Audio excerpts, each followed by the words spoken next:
Kandroany ade atsona papa hitantsikinao ide lasa tompondaka ivarepy anakavy aniza ibanjina noavy izakiary amin'ny fiainana tsy andreny afa tsy andro fanafy tsy lavonjy amin'ny hafa fa iketriketrika matetika aza matahotra lasy mama fa reny ezaka otifetiny any ibanjina noavy nao anao zy atafitanao anova famindrany ao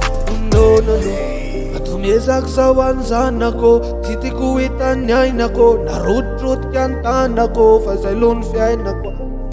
amba afary namako anonkandroany ade tsisy fotoana izony laharampamehana aloha amy fiainako zanao asandevoly efa volane asany satany maloto ny tanako enao fana eo amy mafasy aza matahotra tsony fefa miezaka papa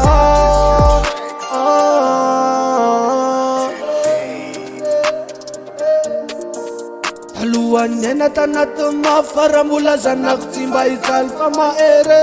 tsy avelako anderere aza zina le tepitepitsony zanako enao nge hoatsy foky zay ny mahatonga na isanandro hitanao tsy taitra fa mikorotamby ambalako fona savonina iaranao fona fo o zanako abesaiko ny sandrany saina fa raha ho anao de za tsy malaino atomezaka zao any zanako ty tiako hitany ainako narotirotika ny tanako fa zay lony fiainako amba afary namako anonkandroany ade tsisy fotoana izony laharampamehana aloha amy fiainako zanao asandevoly efa volane asany satany maloto ny tanako enao fana eo amy mafasy aza matahotra tsony fefa miezaka papa